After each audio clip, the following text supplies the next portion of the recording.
साथी नमस्कार। साथियों, मैं बालाघाट एसपी आदित्य मिश्रा जी को धन्यवाद देना चाहता हूं कि वे जब से बालाघाट जिले में आए हैं तब से उन्होंने बालाघाट जिले के सभी थाना प्रभारियों को खुली छूट दी है कि रेत का अवैध उत्खनन बंद होना चाहिए। अब मुझे उम्मीद जगी है कि बालाघाट जिले की नदियां बचेगी और रेत माफियाओं पे कार्रवाई होगी। और लगातार आपके आने के बाद रेत के अवैध उत्खनन कर रहे ट्रैक्टरों को जब्त किया जा रहा है। अब मैं आपसे निवेदन कर रहा हूं कि केवल ट्रैक्टर को जब्त करने से काम नहीं चलेगा।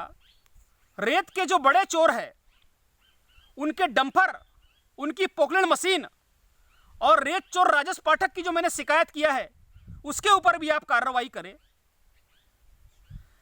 लगातार बालाघाट जिले की नदियों में लगातार नदी किनारे भंडारण बड़े बड़े किए जा रहे हैं और उन्हें जब्त भी किया जा रहा है।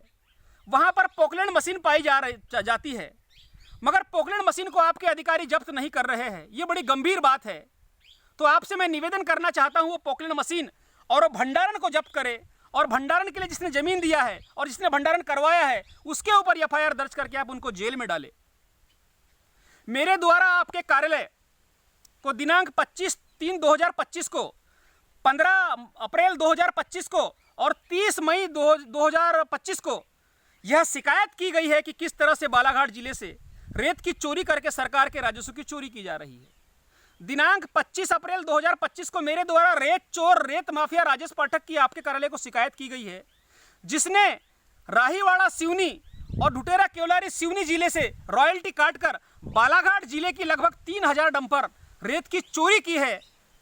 जिसमें शिकायत के साथ मैंने 14 डंपर वाहन रॉयल्टी की छाया प्रति आपको दी है और उसमें मैंने शिकायत में कहा है कि इन डंपर वाहनों के जीपीएस लोकेशन तथा रॉयल्टी में उल्लेखित ड्राइवर के मोबाइल नंबर की लोकेशन की आप जांच करें तो स्पष्ट हो जाएगा कि डंपर कभी सिवनी नहीं गए हैं और रेत चोर, रेत माफिया राजेश पाठक ने ये पूरी चोरी बालाघाट जिले से की है। मुझे बड़े उम्मीद है कि आप इस रेत चोर राजेश पाठक के ऊपर कार्रवाई करेंगे। इसकी जाँच करके आप जीपीएस लोकेशन की जाँच करेंगे और ड्राइवर के मोबाइल नंबर की लोकेशन की जांच करेंगे। ऐसी मुझे उम्मीद है आपसे, क्योंकि लगातार रेत माफिया बालाघाट जिले की नदियों को उजाड़ रहा है और एक डंपर की रॉयल्टी काटकर 5 से 6 डंपर रेत चोरी कर रहे हैं। और ऐसे सरकार के 5 रॉयल्टी की चोरी, राजस्व की चोरी ये रेत माफिया कर रहा है। और मैंने 30 मई को जो शिकायत किया उसमें सारा उल्लेख किया है कि एक रॉयल्टी काटते हैं शिवपुरी जिले की, सागर जिले की, रीवा जिले की, रतलाम जिले की और सिवनी में जाकर रेत बेचते हैं। ऐसे एक रॉयल्टी पर 5 से 6 डंपर रेत में चोरी करते हैं। और मैंने उसमें कहा है कि सभी टोल टैक्स की इनकी डिटेल्स और जीपीएस लोकेशन और मोबाइल नंबर की लोकेशन आप निकालेंगे तो स्पष्ट हो जाएगा कि ये डंपर कभी सिवनी नहीं गए, ये डंपर कभी शिवपुरी नहीं गए, ये कभी सागर नहीं गए, रीवा नहीं गए हैं। इससे स्पष्ट हो जाएगा और ये बहुत बड़ी चोरी उजागर होगी।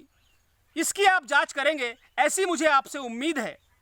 मुझे बड़ा अच्छा लगा कि पहली बार कोई ऐसा एसपी आया बालाघाट जिले में जिन्होंने थाना प्रभारियों को खुली छूट दी कि रेत के अवैध उत्खनन पे आप कार्रवाई करें।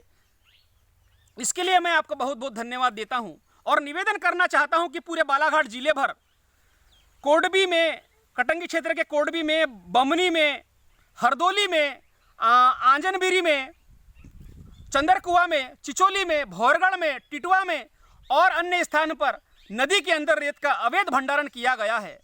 आप उसको भी जब्त करवाए और जब्त करवा के अवैध भंडारण करवाने वाले पर और जिस जमीन ने मालिक ने उसको जमीन दी है उस पर एफआईआर दर्ज करके उनको भी जेल में डाले। ऐसी आपसे मुझे उम्मीद है और मैं आपसे पुनः निवेदन कर रहा हूं कि जो मैंने शिकायत रेत चोर राजेश पाठक की है और सरकार के राजस्व की चोरी की जो दूर की रॉयल्टी काटकर सिवनी में रेत बेच रहे इसकी शिकायत की है, उस पर आप संज्ञान लेंगे और कार्रवाई करेंगे। ऐसी मुझे आपसे आशा अपेक्षा है। धन्यवाद।